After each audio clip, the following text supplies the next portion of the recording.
Hello and welcome to our channel. तो आज हम लोग ना पार्ट 2 करने वाले हैं अपने नाउन चैप्टर का। वीडियो बहुत लेट आया है। एक्चुअली मेरे भी एग्जाम्स चल रहे थे, इसलिए सो सॉरी। लेकिन आज हम जो हमारा पार्ट 2 है, रूल्स रिलेटेड नाउन, जो कि पहले हमने बेसिक्स नाउन, पहले पार्ट में हमने पूरा बेसिक पढ़ा था नाउन के बारे में। नाउन होता क्या है, उसकी टाइप्स क्या है, और एक रूल किया था बस। लेकिन आज हम वो रूल्स करने वाले हैं जो बहुत काम आने वाले हैं इंग्लिश बोलते टाइम भी। और जब हम किसी एग्जामिनेशन में एज एन इंग्लिश हमें आती है, जैसे बैंक हुआ, इंश्योरेंस हुआ, पहले भी बोला मैंने, उसमें भी आपके ये रूल्स बहुत हेल्पफुल रहेंगे। तो आज पार्ट 2 स्टार्ट करते हैं। सीखते रहिए और परफेक्ट हो जाइए अपनी इंग्लिश में। चलिए, तो सबसे पहले रूल आता है हमारा कि we can not consider a collective noun both as singular and plural in a same sentence. क्या मतलब हुआ? जो कलेक्टिव नाउन होता है ना, जो हमने बताया था, जैसे एग्जांपल मैंने लिया है, जूरी है, टीम है, तो हम इन कलेक्टिव नाउन को ना एक ही सेंटेंस में, या तो आप उसे एज अ प्लूरल यूज करो। प्लूरल मतलब इन अ सेंस कि उस कलेक्टिव नाउन के बाद प्लूरल वर्ब और प्लूरल प्रोनाउन ही यूज करो। सॉरी, यहाँ पे मैंने वर्ब लिख दिया है, बट ये प्रोनाउन है। तो यहाँ पे प्रोनाउन भी प्लूरल आएगा और वर्ब भी प्लूरल आएगी। तो आप ऐसा करो, या फिर आप उसको सिंगुलर ही यूज करो, सिंगुलर वर्ब, सिंगुलर प्रोनाउन। कैसे? एग्जाम्पल देखते हैं। The jury were divided in their opinion. क्या मतलब हुआ?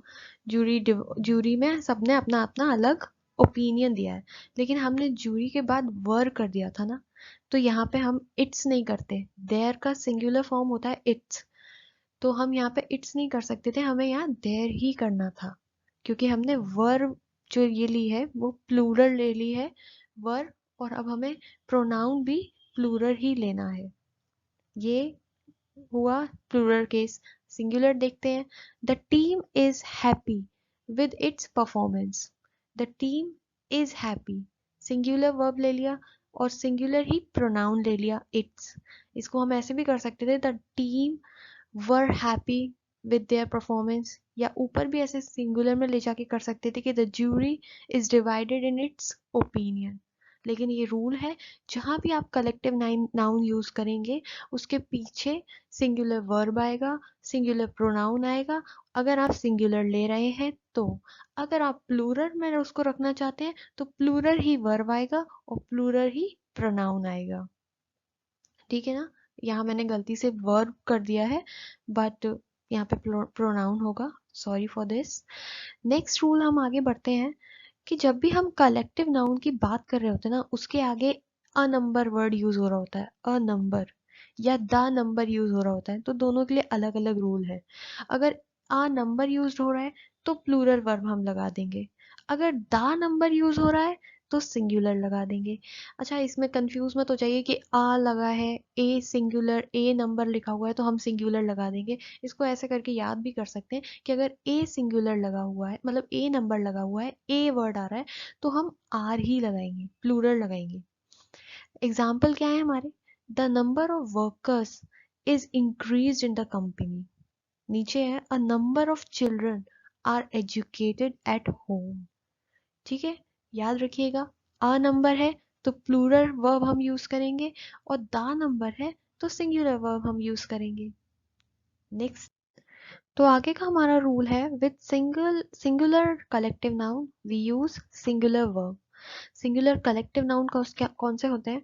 जैसे everybody, everyone, nobody, anybody, anyone. तो ये हमारे ना सिंगुलर कलेक्टिव नाउन होते हैं, और इनके साथ हमेशा हमें सिंगुलर वर्ब ही यूज करनी है। For example, everybody is afraid of something, everyone is going, nobody is perfect.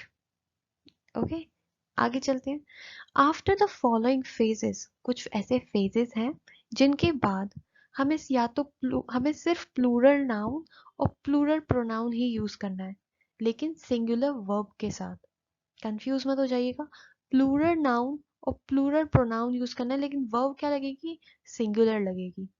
कैसे? वो फेजेस क्या है पहले ये देखते हैं। One of, each of, either of, anyone of, a few of, very few of, half of, a lot of, a large number of, any of, etc. अब इसके एग्जाम्पल क्या है? One of the students was laborious. Students, students क्या है? Plural noun है, S लगा हुआ है, और वॉज क्या कर दिया हमने? सिंगुलर वर्ब लगा दिया। क्यों लगा दिया भाई? आगे फेज लगा हुआ है वन ऑफ। नेक्स्ट है each of the students was laborious. फिर से स्टूडेंट प्लूरल है, सेम ही सेंटेंस है, पर आगे फेज चेंज है। तो हमने स्टूडेंट्स प्लूरल लिया तो भाई वर्ड लगाओ, प्लूरल के साथ तो प्लूरल यूज होता है, लेकिन नहीं, सिंगुलर लगेगा क्योंकि आगे फेज लगा हुआ है ईच ऑफ। चलिए आगे के रूल्स देखते हैं। When the collective noun couple और pair refer to people we use plural verb. इसको आप ऐसे याद कर सकते हैं कि जब हम कपल की बात कर रहे हैं तो दो लोग हैं ना, जब हम किसी पेयर की बात कर रहे हैं तो दो लोग हैं ना, तो हमें कपल और पेयर वर्ड के साथ हमेशा प्लूरल लगाना है अगर वो कपल और पेयर किसी इंसान को रेफर कर रहा है। ठीक है ना? तो a couple of people have objected to the proposal, a pair of students are lifting a heavy trunk. Couple of people, people को रेफर कर रहा है ना। अ पेयर ऑफ स्टूडेंट्स, ये भी एक इंसानों की बात हो रही है ना, तो हम क्या करेंगे? प्लूरल वर्ब लगा देंगे, have and are. Next, if the members of a group act together as a unit or a whole, we use a singular verb. क्या है? जब भी कोई पूरा ग्रुप है या मेंबर्स हैं पूरे ग्रुप के, और वो सारा एक ही जैसा काम कर रहे हैं या एक साथ काम कर रहे हैं या एक यूनिट में काम कर रहे हैं, मतलब इकट्ठे, तो हम क्या करेंगे? उनको एक यूनिट मानेंगे और एक यूनिट मानकर उनके आगे सिंगुलर वर्ब लगा देंगे। जैसे example, that new team is playing very well. ये नहीं करेंगे that new team are playing very well. एक टीम है, पूरी टीम है, सिंगुलर टीम है, उसको टीम की तरह ले रहे हैं, सब लोग पूरी टीम खेल रही है, उसको एक यूनिट ले रहे हैं, तो वर्ब भी सिंगुलर लगाएंगे। That new family has moved into this flat. पूरी की पूरी फैमिली शिफ्ट हुई है, पूरी फैमिली आई है, एक यूनिट ले रहे हैं, उसको एक एज ए यूनिट कंसीडर कर रहे हैं, तो हम सिंगुलर वर्ब लगा देंगे हैज। आगे देखते हैं। If a member of a group act as individuals we use plural verb. अब मान लो वो टीम है या वो फैमिली है, वो एक ही जैसा काम नहीं कर रहे हैं, वो अलग अलग है, वो डिवाइडेड हो गए हैं, तो हम क्या कहेंगे?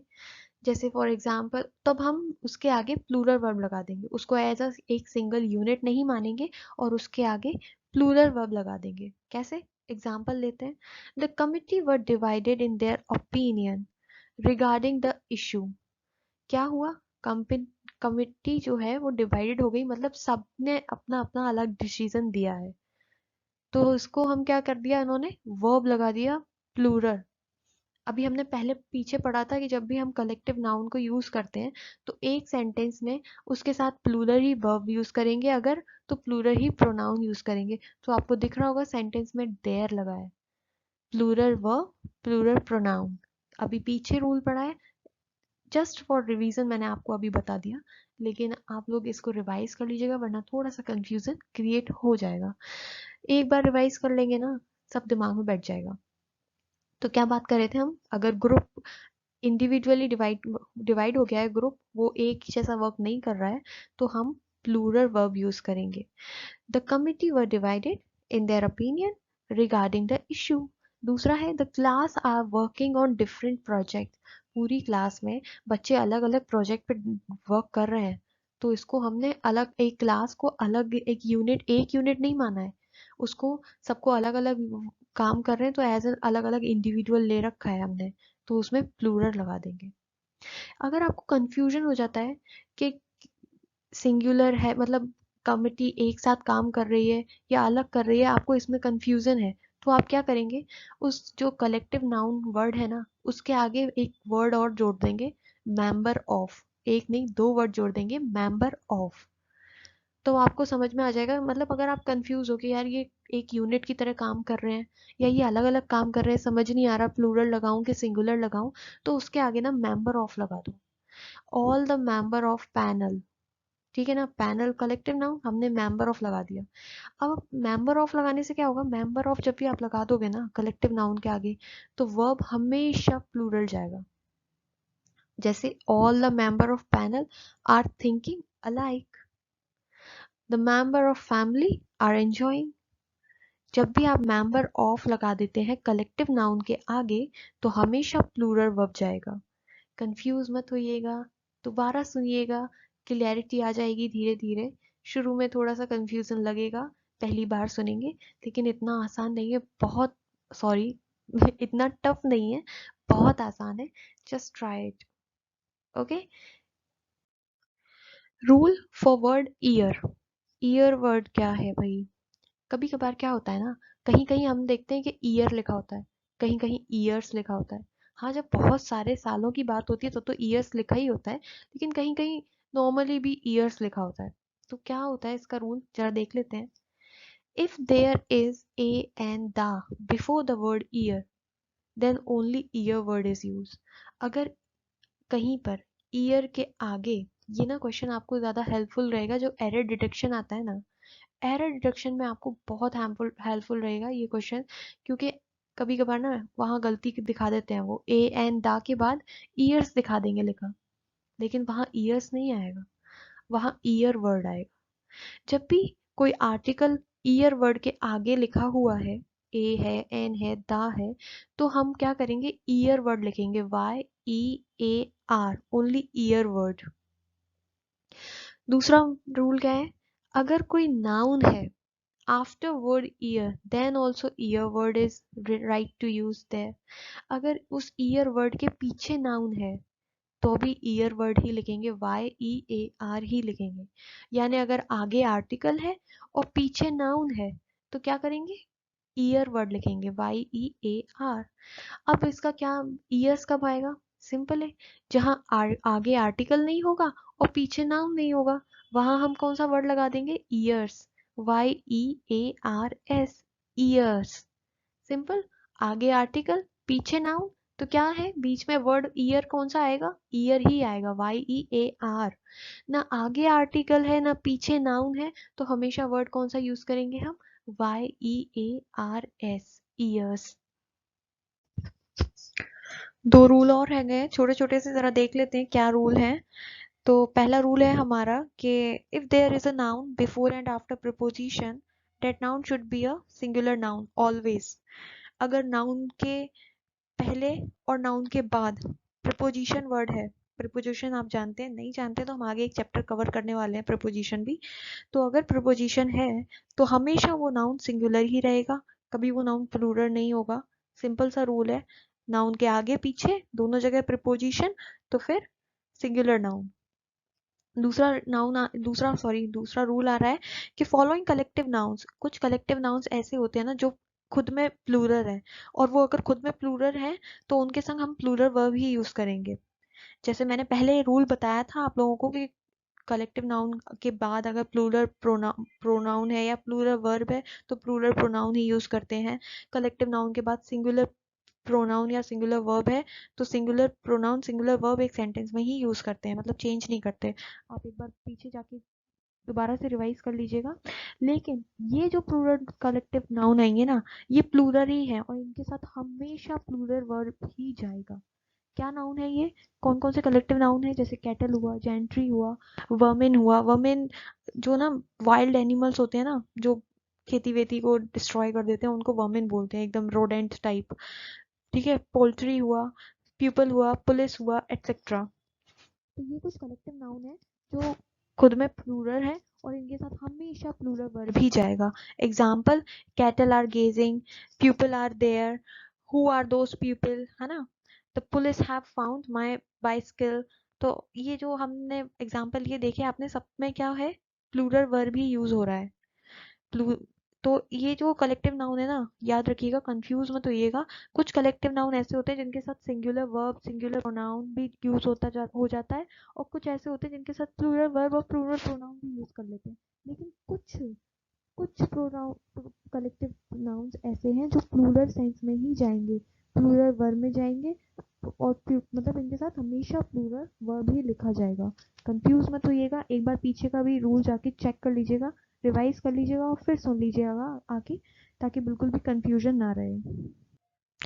नाउन इन अपोजिशन, जो भी मेजर हमारे जो भी रूल्स थे ना, जो कि बड़े बड़े रूल्स थे, वो हम सब कंप्लीट कर चुके हैं। अब ये छोटे छोटे से रूल्स रह गए हैं। एक ये है नाउन इन अपोजिशन। तो नाउन इन अपोजिशन क्या होता है? जब भी किसी वर्ड नाउन के पीछे हम एक और नाउन यूज कर देते हैं, जो पहले नाउन यूज किया है उसको डिस्क्राइब करने के लिए, तो उसको जो पीछे वाला वर्ड है ना, उसको नाउन इन अपोजिशन बोलते हैं। कंफ्यूज मत होइएगा, फिर बताती हूँ। जब भी किसी नाउन को डिस्क्राइब करने के लिए हम उसके पीछे एक और नाउन जोड़ देते हैं, उसके पीछे एक और नाउन वर्ड यूज कर देते हैं, तो उसको हम जो पीछे वाले वर्ड को बोलते हैं नाउन इन अपोजिशन। एग्जाम्पल देखिए, have you seen Tendulkar the artist painting? Have you seen Tendulkar, इतना अगर बोल देते तो कौन तेंदुलकर भाई? सचिन तेंदुलकर या कोई और तेंदुलकर? लेकिन उसने उसको डिस्क्राइब करने के लिए, इस तेंदुलकर वर्ड को डिस्क्राइब करने के लिए पीछे क्या लगा दिया? The artist painting. तो द आर्टिस्ट क्या हो गया इसमें? वो हो गया नाउन इन अपोजिशन। एक और एग्जांपल देखते हैं, yesterday I met your cousin. कल मैं तुम्हारे कजिन से मिला था। कौन से कजिन से भाई? बहुत है यार, बुआ का, फूफा का, मामा का, मतलब बहुत सारे कजिन है, किससे मिल लिए? द प्लेयर, एक नाउन उसने यूज कर दिया, द प्लेयर, कजिन को डिस्क्राइब करने के लिए। अरे वो कजिन जो तुम्हारा भाई प्लेयर है वो, उससे। तो ये द प्लेयर क्या हो गया? नाउन इन अपोजिशन हो गया। तो ये था एक छोटा सा रूल नाउन इन अपोजिशन के बारे में। तो नाउन चैप्टर हमारा यहाँ खत्म हो जाता है। हमने बेसिक से स्टार्ट किया था, पार्ट 1 जाके देखिए जिन्होंने नहीं देखा है। बिल्कुल बेसिक है, नाउन क्या है, नाउन के टाइप्स क्या है, वहां से हमने शुरू किया और एडवांस तक गए। ये एडवांस रूल हैं सारे उसके, जो कि आपके बहुत काम आएंगे बैंक एग्जाम में, या फिर बैंक जो आप बोलते हो नॉर्मल, मतलब इंग्लिश बोल रहे हो, वो भी ग्रामेटिकली करेक्ट होगी, गलत नहीं होगा कहीं भी। तो इन रूल्स को एक बार वीडियो आप ये पूरी फिनिश करने के बाद एक बार स्लाइड्स को खोल के देख लीजिएगा कि आज आपने क्या पढ़ा। तुरंत वीडियो खत्म हो जाए ना, तुरंत स्लाइड्स को खोल के देख लीजिएगा कि क्या पढ़ा। ऐसा ना आपके दिमाग में थोड़ा बैठ जाएगा, आपको ज़्यादा रिवाइज करने की ज़रूरत नहीं पड़ेगी। और एक बार आप जब नोट्स बनाइए के सब देख लीजिएगा, 2 बार से ज़्यादा ना आपको ज़रूरत नहीं पड़ेगी इसको रिवाइज करने की। बस पर धीरे धीरे अपने डेली लाइफ में इसको प्रैक्टिस में लाते रहिए, और एक दिन आपकी हैबिट बन जाएगी कि आपको सारे रूल्स एकदम से याद हो जाएंगे, और ज़रूरत ही नहीं पड़ेगी आपको कभी नाउन पढ़ने की या और ग्रामर के कोई भी टॉपिक पढ़ने की। तो नाउन चैप्टर हमारा यहाँ खत्म हो गया है। अब नेक्स्ट वीडियो आएगा प्रोनाउन का, वो भी हम बेसिक से स्टार्ट करेंगे, एडवांस तक जाएंगे, सारे रूल्स पढ़ेंगे और शुरुआत बिल्कुल बेसिक से रखेंगे। प्रोनाउन क्या होता है, उसके टाइप्स क्या होते हैं, सब कुछ। तो that's all for this video. Like कीजिएगा, शेयर कीजिएगा, सब्सक्राइब कीजिएगा, और अगर कोई कमेंट, मतलब अगर कोई डाउट है तो कमेंट कीजिएगा। मैं कोशिश करूँगी कि आपका डाउट क्लियर कर पाऊँ। ओके, ज़्यादा से ज़्यादा लोगों को बताइएगा please. Like, share, subscribe. Thanks for watching.